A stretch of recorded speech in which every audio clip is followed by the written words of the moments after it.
Today, I'm talking with writer Caroline Donofrio, who is our first repeat guest, and I couldn't be more thrilled to have her back on the show. Based in Brooklyn, Caroline's work has been featured in New York Magazine, Elle, The Washington Post, Refinery 29, and The Zoe Report.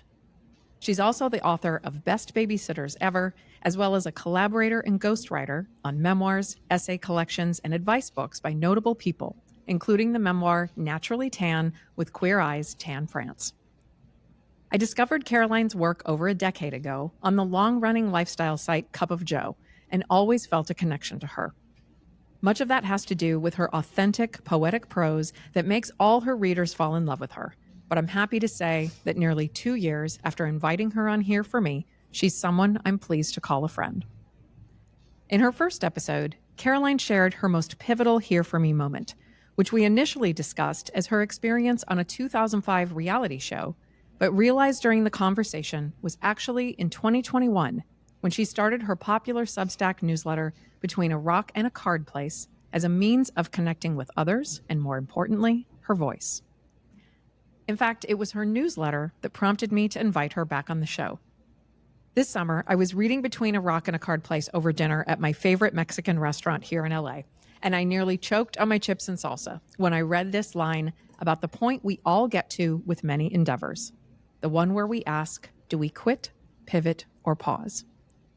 Caroline posed the question as a segue to sharing with readers that she was going to take a break from the newsletter to rest and regroup, and I immediately wrote her and asked if she'd come back on Here for Me to explore this topic more broadly and in more depth. Caroline, welcome back to Here for Me. Thank you. Thank you so much. And thank you for that lovely intro. It was so nice. My gosh. Well, that's all true. It's all you. Thank you. So because we know each other fairly well now, I suspect this conversation will be a little bit more freeform than we normally do. And I think it will be interesting for listeners because I love where we do these regular phone calls like every other month or something. And we just had one a couple of nights ago and we were on for like 2 or 3 hours. But I love where our conversations naturally lead. And I know you do as well. So I think people will find that interesting. But there are a few things I want to be sure that we touch on, particularly given the turns and what us tarot fans, and you are not just a tarot fan, but a reader. And, like what decades that you've studied tarot and done tarot and you're doing readings now, but we call them tower moments when everything in life sort of crumbles and gives us the opportunity to rebuild. So you've had many turns and tower moments since your last episode aired in March of 2023. So yes. I'm going to start with the most obvious ones. From just a year ago, in a span of weeks, you got married on Halloween of 2023. Is that correct? That is correct. Yes. On Halloween, wearing horns. On Halloween. Multiple yes. members of my family are still trying to make sense of. Yeah. And that is okay, but it was a very cool wedding. So we're recording this in mid-November of 2024. So happy anniversary, 2 weeks late. But you got married last year on Halloween. You lost your dog, Mia, your constant companion of 16 years, and you lost your mother to cancer in November of 2023 as well. So in the span of a month, 3 major things happened. Yeah. And then just last month, so again, we're within the span of a year, you moved, which is another thing. And we hear about the most stressful events, the most stressful life events, and you basically nailed a whole bunch of them in just under a year. And honestly, it's enough to make anyone want to quit, pivot, or pause a number of things in their lives. Walk us through the last year. How has grief unfolded for you, and what have you learned from it? Yeah. I think the first thing I'd have to say is grief for me was not what I expected. And sometimes when I talk about it with people, I feel like I have to start by saying it really wasn't fun and it really was sad. Because I think my spin on it is just, it's not that it was a positive. It certainly wasn't, but I think that there were positives. And that part really surprised me. I think going into it, I had a cinematic vision of grief and what it was and how it played out. And I thought there would be more wailing I thought there would be Yeah. more sort of staring at things zombie-like and being unable to It's like the way move. that Hollywood positions the experience of Yeah, the way grief that that we Hollywood all positions it, expect. yeah, there's always someone, and they fall to their knees and they throw their Yeah. hands up and, wail. And I felt that internally, but it looked different than I thought. And I Hmm. think the timetable as well, I expected it, I would neatly march through the stages of grief. And I think that wasn't the case for me. It unfolded in its own way, on its own timetable. And I Hmm. think that sort of taught me um, a thing I don't particularly enjoy doing, which is to have to let go Yeah. and Yeah. trust the process, for lack of better words, and let the Hmm. process unfold and sort of let the feelings wash over. And I remember before, me and my mother were both sick. Mia was obviously very senior for a dog. And 2 years prior to their passing, they both, had a hospitalization and were diagnosed sort of like on the exact same timetable. And they And almost during the had, pandemic, can we during the just add that too? pandemic, Oh and my despite God. being two very different species, sort of had Yeah. kind of a similar thing. And so I think I was able at least to do a fair amount of pre-grieving, which I believe is real. Yeah, absolutely. And so it's almost like the 2 years leading up to the actual losses were harder in a way. Hmm. Um, and then the acute sense of grief, uh, I don't know. I mean, it's not that it was hopeful or inspiring, but the thing that surprised me about it the most was that there is something about death and something about loss. And certainly I mean that in terms of human life, but I also mean it in terms of like any big life change. Yeah. There's something about it that puts everything in very stark relief in terms of this is what matters. Hmm. And this is where I want to put my energy. And this is where I want to put my life force. And like I read a quote the other day and it said, your second life begins when you realize that you only get one. Oh, I And love I was like, that. oh, that's what it Oh, is. And that's what it yes. is. And I think Yeah. that when you witness, any profound loss or change, Hmm. it is that really profound reminder of it is finite. Yeah. It does shift. And, and, Hmm. and a thing I've spent a lot of time thinking about is that, the human stuff goes away. When we Hmm. leave this earth, whatever Yeah. you believe, Yes. whatever you think happens or doesn't happen, whatever, like no matter what, the human stuff goes away. Like the insecurity Hmm. and the hang-ups about appearance and the when I left the party, did someone say something? Was something I said stupid? Did someone say a mean thing about me? Whatever. Like all of that stuff is going to go away because we are going to cease to be Mm. human. Yeah. And I think that was such a great reminder in many ways of what is worth focusing on and what is worth cultivating. So, you know. Well, and it's all of that was happening, like you said, during the pandemic. Mhm. So you also, as we mentioned in your intro, you started between a rock and a hard place, and you were like, "That's it." When we talked in your first episode, that's really my here for me moment to connect with people during that time when we were all still very isolated. And I think you started October 2021, so it's been 3 years. Yeah. So how was that? I feel like that is almost like a manifestation of that realization, even though you're like, I Mhm. just saw this quote recently, but it's like you came to that realization of like, this is my one life. How is the Substack and particularly how it's grown been important to you through this grieving process, both the anticipatory grief that you have and then when you actually lost Mia and your mom? Yeah. Well, I think behind the scenes, something that I was never fully open about in real time Mm-hmm. is that part of the reason I started the Substack, I mean, on the one hand, I had been doing all of this writing for other people and other people's brands and other people's books and other people's Yeah. publications and all this stuff. And so I love the idea of having this kind of throat clearing space where there was no one else lording over me and saying, you have to keep it to this, you have to keep it to Yep. certain parameters. And I liked that idea of just like total creative freedom and space. But the other thing was, for me, I was going through this hard time behind the scenes and I never talked about it because I didn't want it to be like welcome to my death themed publication. Like, how was your Sunday?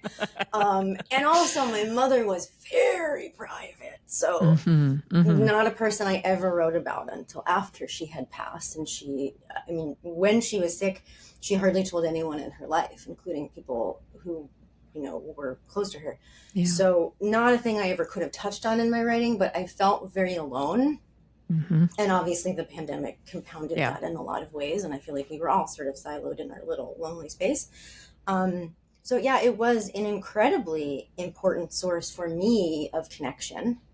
And even though there were things that I was not explicitly stating, I think if you read between the lines, and now it might be interesting, to go back and look at it and say like, oh, like this is what I was going through here and I couldn't say it, but there it is.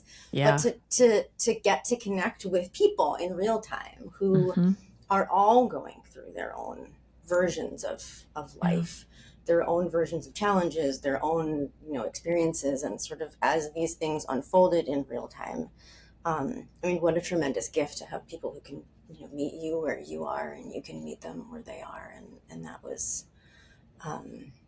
fantastic. I don't know what I would have done without it. I think in a lot of ways, the parts that have surprised me about grief being more positive in many ways were a direct result of having this space for connection and expression and all of those things. Yeah, it was like, felt like a safety net.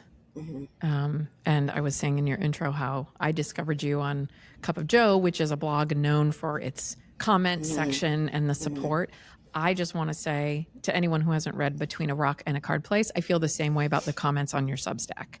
And so it doesn't surprise me to hear that that's been a source of comfort, because you can go out and people share their stories with you, and you're so good about responding thoughtfully and genuinely and authentically, because that's who you are.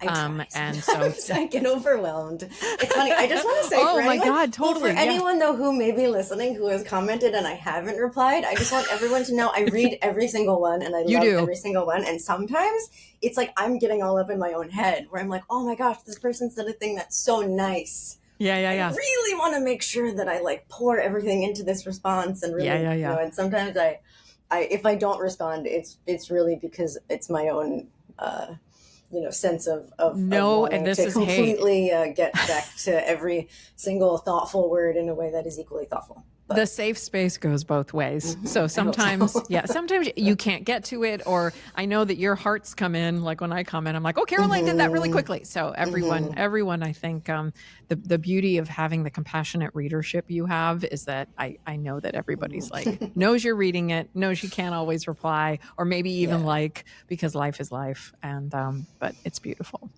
So it's been almost, I think it was August that I read the newsletter where you were like, guys, gonna take a pause on Between a Rock and a Hard Place. It had been 9-10 months since all of this stuff had unfolded in your life, the marriage, 2 big losses. And you've talked about burnout.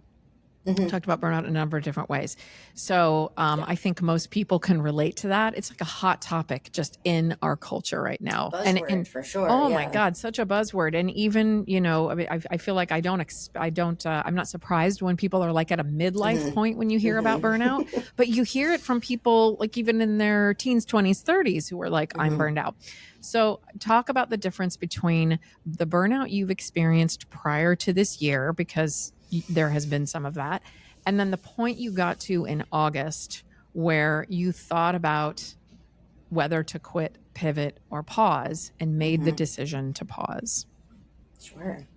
Yeah. I would say this is probably my second, and I'm sort of defining burnout as you reach a point where, like, I'm a runner. And in distance races, there's this idea of bonking, which is when you get to a point where your legs are like, no more, I cannot continue. And so I'm defining burnout as kind of bonking for life, where you reach a point. What a great analogy. Similar to depression, where you're just like, I've lost interest. There's nothing inside of the well. I cannot keep going. So a step further, certainly, than, just like needing a tiny bit of a break. So I think I've had 2 main instances of burnout in both cases, it was the outcome of not listening to myself, of Your not inner checking in. wisdom. Yeah, the inner wisdom, the not Yeah. checking in with my own feelings, Yep. not heeding my own limits, Mm-hmm. not giving myself space, not prioritizing my own needs.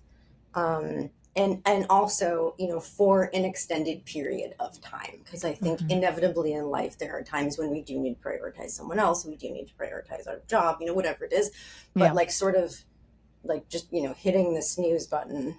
Yeah. Like you're stuck on the hamster wheel of just Yeah, going on and going and going self-care, of all and the you're things. aware, like you're on the treadmill and the Yeah. speed is getting turned up and you're about to fly off, and you are sort of like, it's okay, I think I can hang on for 1 second longer, and then suddenly it's all over. Yeah. I think so previously, and it was also mid-pandemic. My previous case of burnout was different in that it did not feel emotional at all. It was the product of not saying no, like never saying no, No and boundaries. not Zero. setting no boundaries, like not even good boundaries, just no boundaries. Yeah. And so at that time, I was primarily earning my living via ghostwriting people's books. And I was on 3 different projects at the same time. Oh my And God. through no fault of anyone's, it's just the schedules shifted and they all kind of moved on to the exact same timetable, which was not supposed to be the case. And so I had 3 manuscripts that were due at the same time. And then I had 3 edits that were due at the same time. And these are very busy people. It's hard to kind of nail them down and get everyone's schedules together. And a couple of things were a rush. And so, and this was during the heat of the pandemic. So there was no outlet. There was no social anything going on at that time. And it was like a terrible situation. And I think were that to happen now, I would have the wisdom to say, hey guys, like, this is not going to work. But at the time I felt powerless. And kind of forced myself to power through. And so at the end of that, I did sort of just hit a total wall of burnout and said no to any project that came my way. And like that was kind of also when I started the newsletter, was at this moment. But that felt more like a physical burnout. Intellectual burnout. It didn't feel emotional in nature.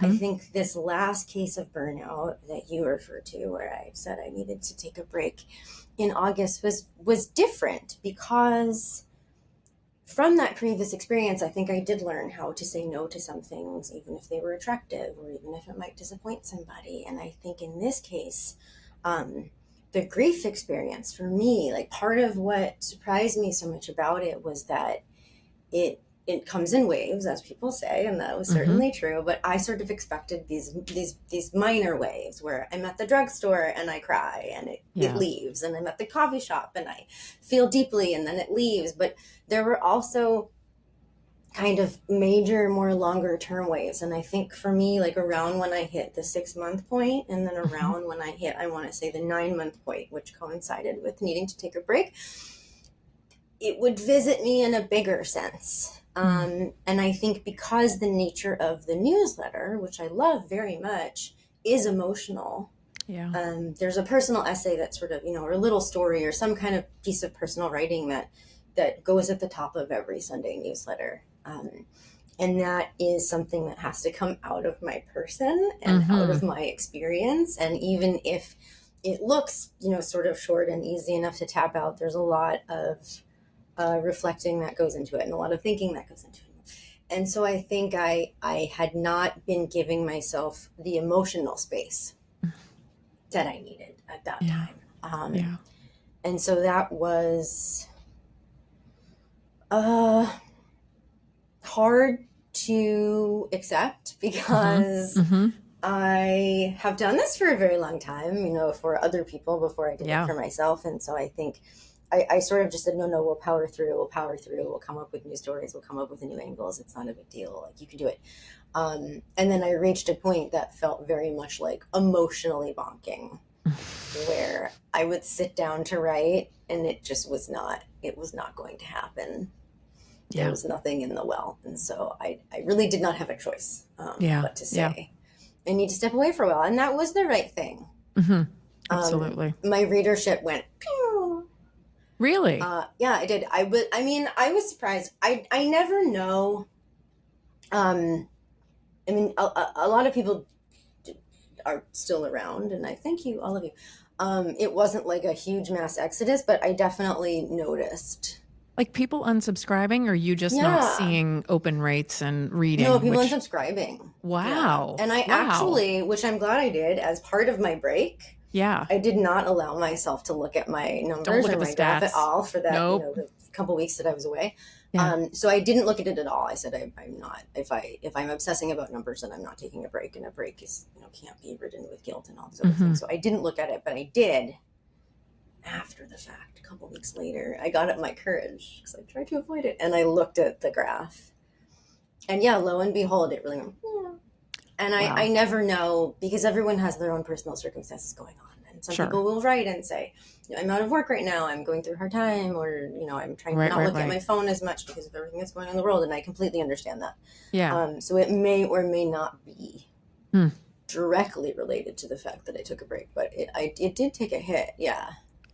That is, well, I kind of sort of, it kind of segues into something about when you take a pause and you feel like it's a failure, or you're being flaky, which I think you and I are both like, will give grace to people because of just the kind of people we are in the world and the things we've been through.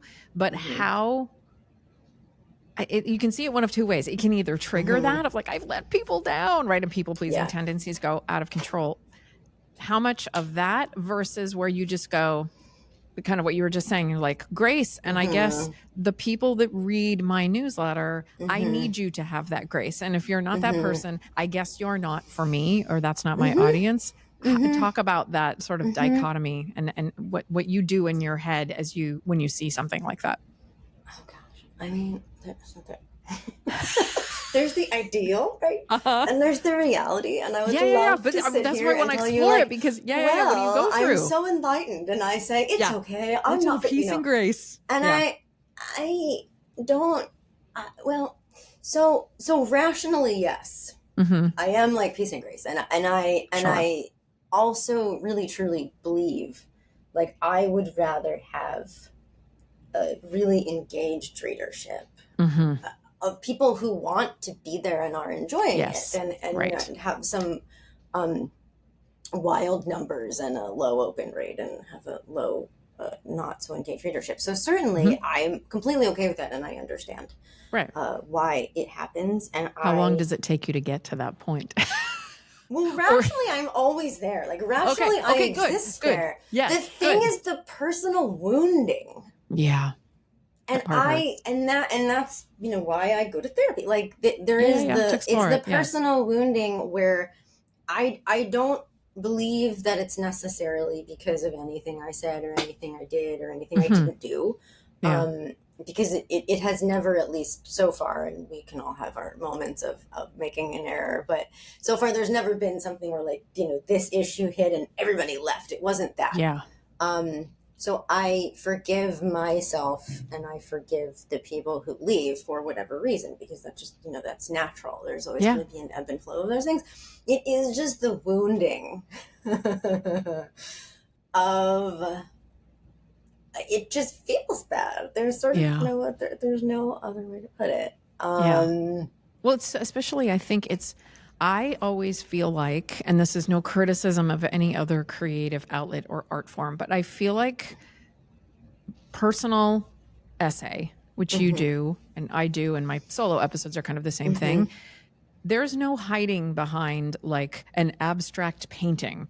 There is no, can you interpret these lyrics, right? I think there are other art forms that allow you to be more abstract. And so when someone leaves your readership or says something critical, you're like, it feels like a very direct attack because you were super clear about what you were experiencing or what your opinion was. So that, I can see that. I feel like some people, I'm somebody that would feel the personal wound first And like, I'd be like, and then get to so I'm going to commend you for having the grace of like, I'm always there. And then working through your personal wounding. I think people do that in different orders. I've heard of other people that be like, oh no, all grace. And then they have the delayed like shame or anger or whatever the emotion might be.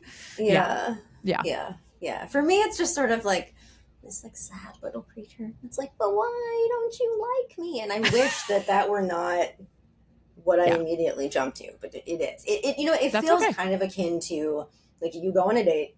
Yeah. And you don't like the person. There's no chemistry. It's mutual. It's not that you wanted them to like you. And then maybe the next day you get a text that says, I'm sorry, I just wasn't feeling it. And it bothers you anyway. It's that. You're like, this is okay. Like, I get it. I don't like you. You don't like me. It's not resonating. It's not in your budget right now. I get it. I get it. Yes. But it's like, it's that little, like, it's just that little sting of rejection that comes regardless, even though it's okay. It's okay. Yeah. So I love the concept of quitting, pivoting, or pausing. You are back. You took this break.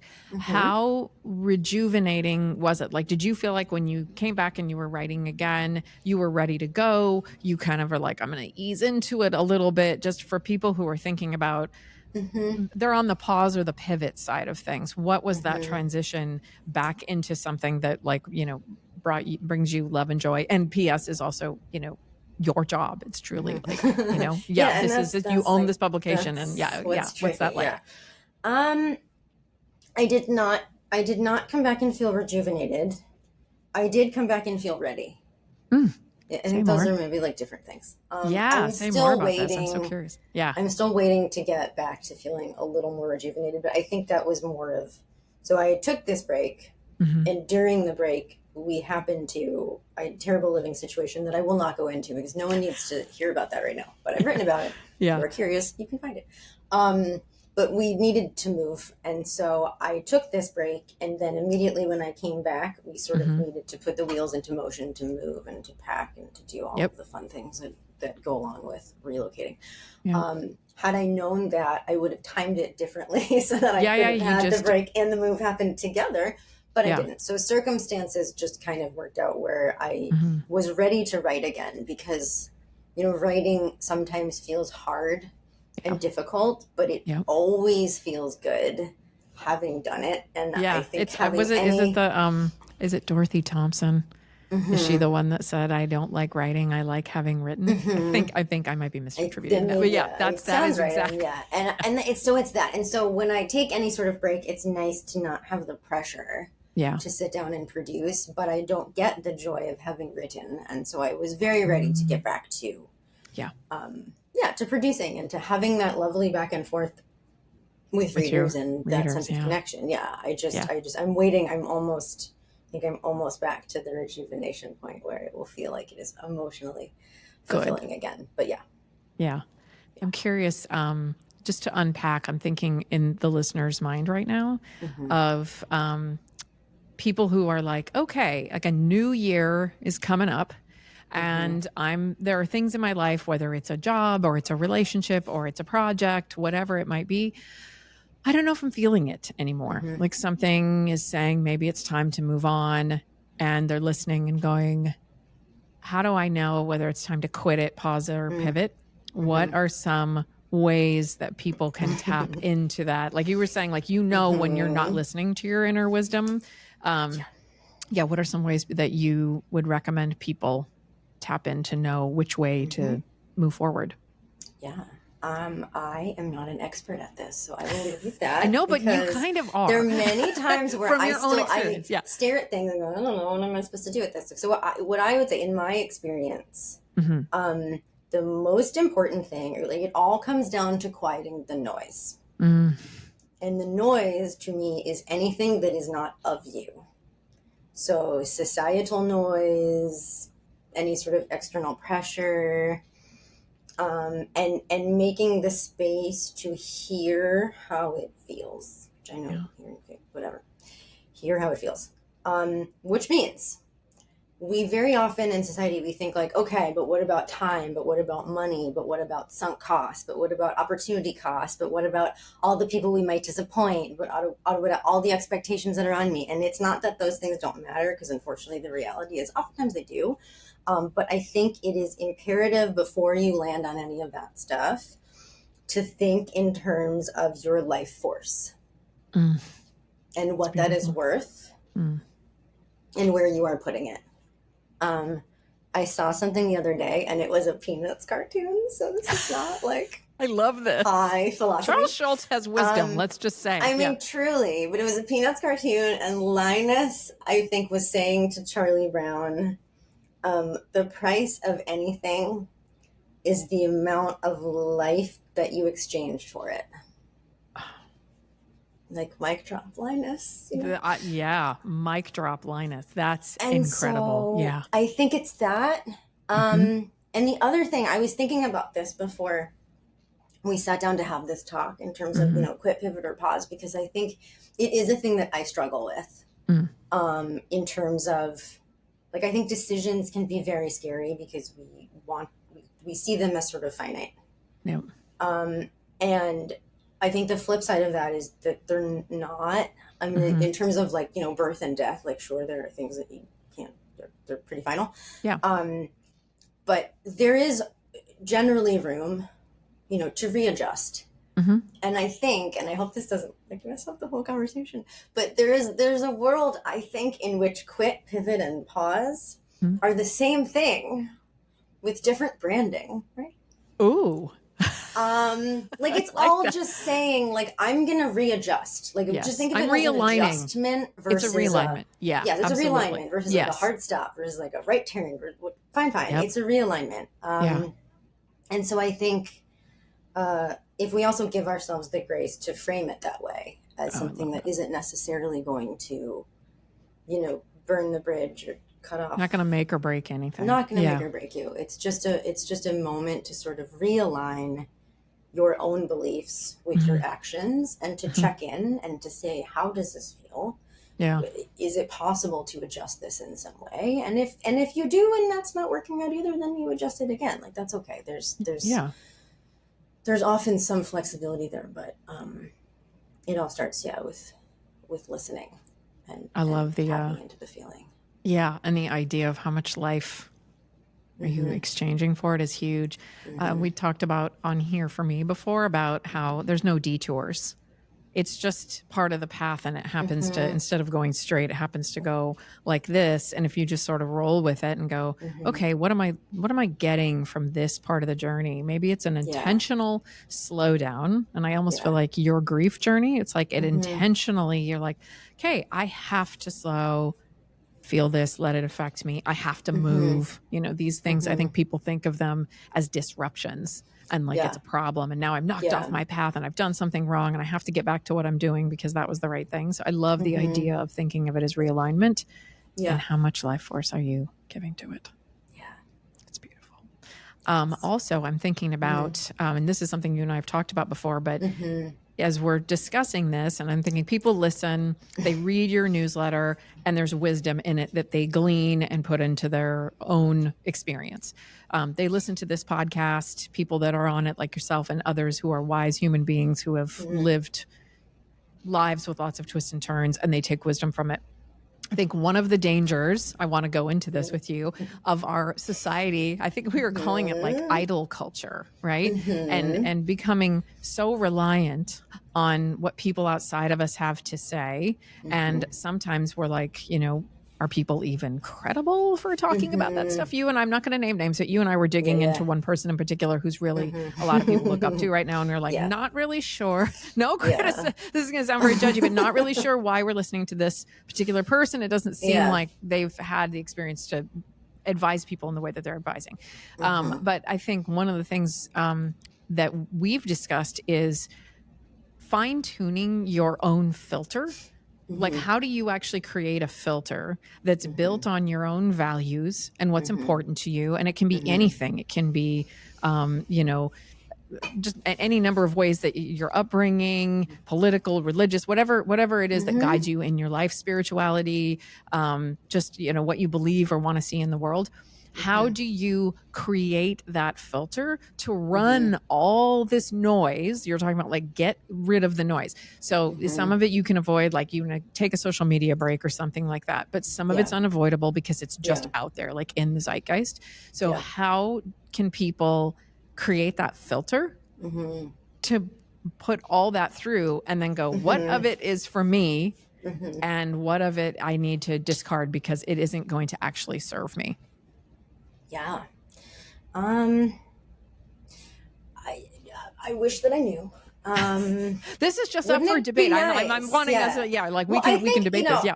I understand. I mean, the thing that's interesting too, while you were speaking, I was thinking like, I understand the idol culture. I understand the appeal of idol culture. Of course, because, we all just kind of want a pill to take, right? Right. And to some degree, it's like, nice? Boom, I can take this person's advice and everything changes. Yeah. Because it worked for them. If someone had all the answers, or if someone has the aspiration and the wisdom and can give us like the step-by-step directions, like I would absolutely buy that. And I'm still looking. And even though I know that there is no quick fix, I know that there is no step with all the answers, I'm still looking. I think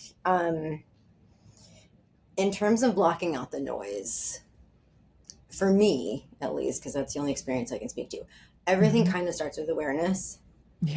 Because oftentimes we don't even notice the thing happening. Like we don't even notice the voice coming in. We don't even notice the fact that, we're about to press purchase on something that is going to arrive and it won't marketably change our lives. It doesn't, we're not going to like it in 7 minutes.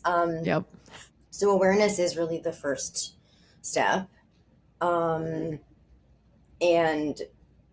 I find that sort of comes naturally with just a little bit of a slowing down of like literally slow the scroll. Or slow the scroll, slow your calendar, slow your calendar, give yourself space where you're not necessarily, in something, looking at something. I've not really purchased a lot of things over the last year, largely out of necessity, because I stepped back to having a very freelance life and sort of like more of a bare bones financial existence. And so out of necessity, I really have not bought a lot of things in the last year. And I learned that I really didn't need to. Who knew? Yeah. And so good. That was very instructive. It feels good. I mean, it feels great. Honestly, there's more physical space. It's very freeing. But I think that it took that happening out of necessity for me to really realize how much of the noise I had been consuming was telling me that a new XYZ would solve some problem, or would provide some part of my identity, or if I mix this powder into my drink in the morning, it would make me a different person in 17 different ways. And I'm not knocking any of that, because there are things that enhance our lives, certainly, that people need, and that's okay. But I think a lot of it is marketing, and a lot of it is selling. And I even think, going back to that idea of idol culture, a lot of people we've talked about, they maybe aren't credentialed, they maybe aren't experienced. How did I get there? Oftentimes it's because they're marketable. They're conventionally attractive, or they appeal to some demographic. And so they're anointed as such. And we are like, oh, that sounds good. So I think awareness, certainly, boundaries is another good one. Like, not even interpersonally, but like I have a friend who has a rule where if she puts something in a cart, like a digital cart, it has to stay there for like a certain amount of time. If it's 12 hours, it's 24 hours, whatever it is, there's no impulse purchase. And 9 times out of 10, she forgets with a little space. There's like, oh, I don't need that. Like that was just, that's what not was gonna. I have a rule when I go shopping and I'm like trying something on and I go, well, I like this, but do I $100 like it? That's what, like, I'll look at the price tag and go, do I $30 like it? Yeah, $30. Yeah. I could use this top. But sometimes you're just like, no, I don't. That's like one of my boundaries with spending. Yeah. But the digital card is a good one too. Just leave it in there. Digital card is a good Forget one, it's there. too. You don't want it. Yeah. I mean, with enough time, it's suddenly like very, it's less appealing. So, but the thing is too, so awareness wise, like a thing that I have become a lot more conscious of over the last year is just not literal voices, but like whatever voice I'm hearing. Yes. of like, that's not good enough, or you should get another one, or you should try again, whatever it is sort of stopping and saying, whose voice is that? And it's almost never mine. Yeah. You know, like, you know, it's like, it's my mother, it's a former boss, it's, you know, an ex-boyfriend, it's whoever, it's a commercial. It's some, you know, anointed some person anointed of wisdom telling me that I need to do something you just got pushed way. on Instagram that made its way into your brain. And and oftentimes it's not my own voice, and the realization of that helps me to stop and say, okay, but what would I say? And what would I like, and what would actually serve me in this moment, what would feel good, and then sort of realigning again and making a choice from there. That's a way to tap into the innate wisdom, if I've ever heard it. That's incredible. We, on the episode right before you, Lily Seiss, she's an anxiety coach. Her program is called Peace from Within. So if anyone hasn't heard that episode, go listen to it, because that's her whole thing. Is there are so many things we take on, whether it's, you know, some anointed idol or it's some product. And pretty soon we get into a spin of like, okay, I have to do all these things today. And again, not knocking anything that people need, whether that's, you know, meditation or Reiki, but suddenly you have just this giant like morning routine or evening routine that's filled with things. And it's like, okay, what's actually serving me? Exactly what you're saying. Whose voice is that is another one. And a question she and I talked about in our episode is, who profits from your shame? Oh, yes. So it's like, I have to keep buying, like you were saying, this powder I stir into my drink. And sometimes you really need that, whatever you know, collagen deficient, or this, you feel so much better with it. So it's, you know, certainly we have to try things and decide what's resonating, what's not, or what's actually making us feel better. But it's one of the things I'm asking now of like, is it really terrible that I'm like midlife and I have wrinkles? Do I have to buy this $100 serum? It's, you know, whatever. And I think that's, another way to tap into that wisdom. It's like, am I just doing this because it got pushed to me? And I love the idea of like, fine, I'm going to throw it in my cart on this site. And then let's see if I remember it 2 days later even, and how do I feel? But I love that idea, because there is so much noise. There's so much noise from social media. There's so much noise from, you know, ads that were pushed, and just silencing that, asking that question, whose voice is this? Clearing your calendar, all of this Who innate profits wisdom. from your shame, though? That's good. I have to remember that.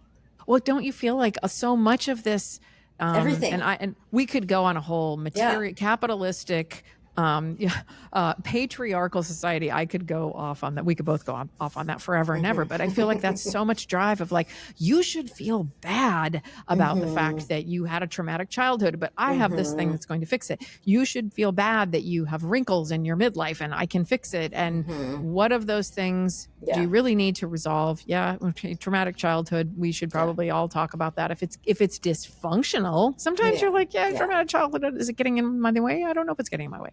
But just stopping and pausing. Do I need that? What would it involve? Does that resonate with me?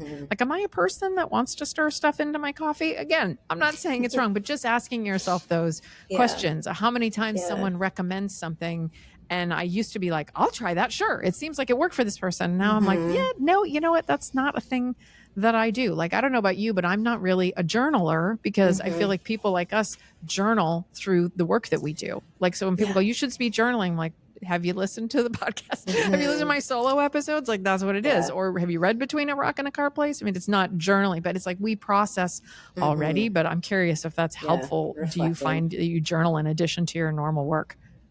Yes and no. But I mean, one thing just popped into my brain while you were speaking, which is, I think too, and I'm going to add this now to my you're going to add this to your list. Yep. Well, is this idea of it, when you hear a recommendation, does someone say, here's how you're deficient, here's a recommendation? Or do they just say, I really love this item, it made my life better, you might enjoy it too? And I think that's a really important differentiation, because if you didn't feel there was a need for something to begin with, like if you didn't go to the doctor and then discover you needed a supplement, if someone just said, hey, here's how you're deficient, here's a supplement, then immediately suspicion. So I'm going to add that to my process. Yeah. But Like you ask asked yourself. about journaling. Yep. Ask. And that's like sort of do you feel an answer to something you were already seeking, or did you just feel shame that made Right. you want to Right. do whatever this Yeah. person's doing? I Yeah. most like not most, but like half my career has been in tech.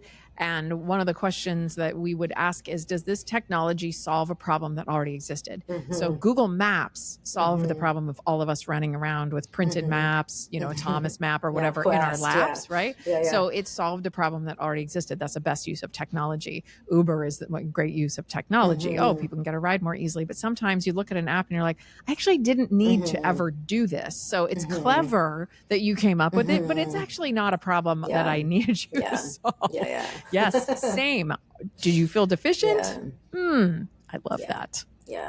But journaling, you asked about journaling, and I want to. Yeah. So sometimes, right? I think, sometimes, I mean, so I have tried many times to do the artist's way. The Which, morning if anyone's pages. listening Sure. is unfamiliar, one of the practices of the artist's way is every morning you're supposed to sit down right when you wake up, before anything is in your brain space, and write three pages longhand, which is called your morning pages, and it's like sweeping the cobwebs out of your brain. And so I've tried many times to employ that as a practice. It never sticks for too long.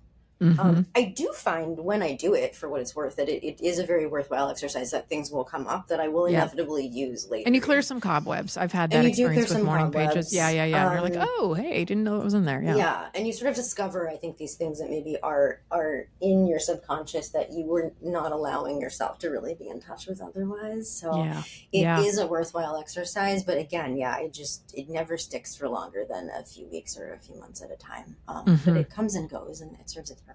And journaling, I wish that I were better about not the act of journaling, but about like keeping what I journal. I can't revisit it. It bothers me. Like I've always been very interesting, guilty of like ripping the pages out and starting again.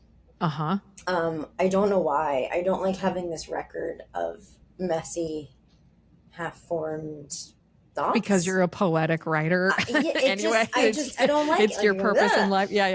But It's hard to see that. I were not like that, because I did. So when we just moved, for example, I came across this old notebook that I had been keeping, and my first instinct was, well, I'll throw it away. And I just flipped to a couple pages just because I was curious as to what was in there, and there was good stuff. It was great. I mean, it wasn't like earth-shattering things, but there were ideas there that I hope that I will eventually add to, fiction, and they were good, and they were funny, and I liked them, and I was like, oh my goodness, I almost put this in the trash can.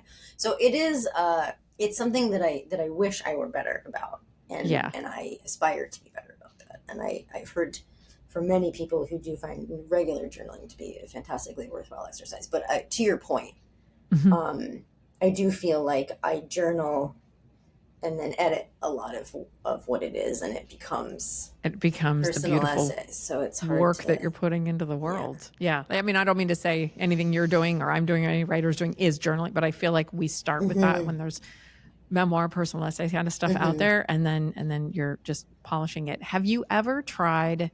Gabby Bernstein calls it rage on the page. Nicole Sachs calls it journal speak.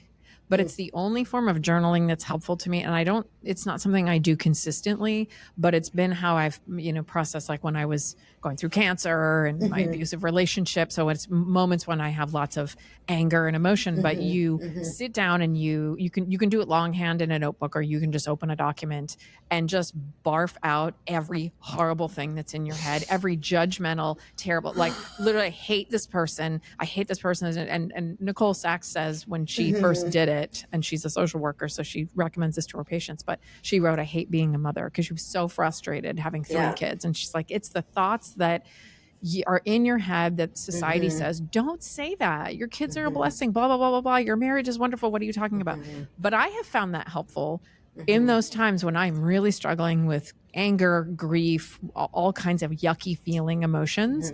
Just doing that for 20 minutes, literally, I mean, I've had a whole page of, I absolutely hate this person, and then at the end of it, you rip the page out. Exactly. You rip it out and you tear it up. Or if you have the document, you don't save it, you close it, you take it out of your trash in Google Drive, and then you do a 10-minute self-compassion meditation to give yourself some love for allowing yourself to feel yucky emotions and put them out there. That is a form of journaling I have found helpful. Recommend that if sounds it's great. helpful to anybody. I have but not again, done that, but I will.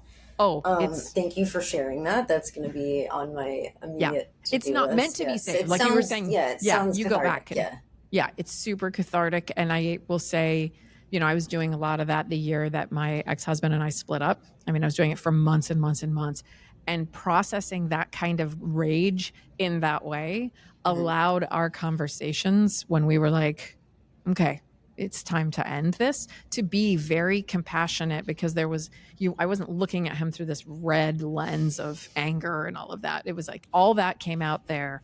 And then I was able to sit down and go, I can't do this anymore. And then that became, a fairly, for the most part, very grief-stricken but loving conversation. So that's the only journaling that's ever worked for me personally. So I throw that out there if it's helpful to you or anyone. That's I will try that for sure. That sounds some moments. Very therapeutic. Very therapeutic.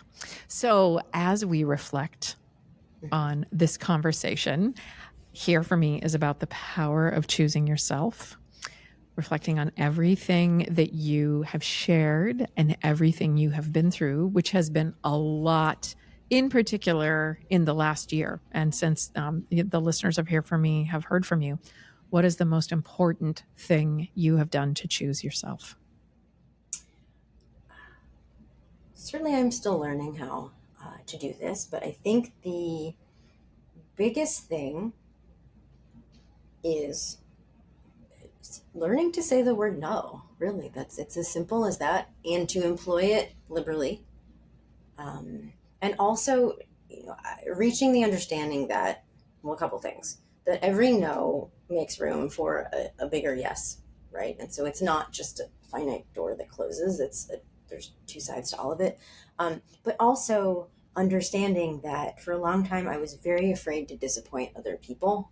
And it never occurred to me that I was also a people who would be disappointed on the other side of something. And so incorporating that into the no, when the no is what resonates with me and is the answer that I wish to give, reminding myself that it may disappoint someone, but that my disappointment is also worth taking into account. Yeah, you are one of the people that can be disappointed. And that's hard. And then you're the only one that deals with the consequences of that one. You're like, everyone else can kind of manage their own experience, but for you to be like, oh crap, I shouldn't have said yes to this. And I think something I've learned too, because I have the same tendency, is that when I've said yes to something that wasn't resonating with me and it should have been a no, I generally don't show up as my best self. And it's almost like I disappoint people anyway. I mean, I mean, it's like if, you say yes to something and they're like, crap, I didn't want to go to that. And so then you end up canceling the plan, right? And you draw the boundary, but it's kind of late. It's like, if I disappointed them anyways, because I canceled. I don't like that. So that's like a very simplistic way of but if you say yes to this, are you able to not disappoint them later? It's a question.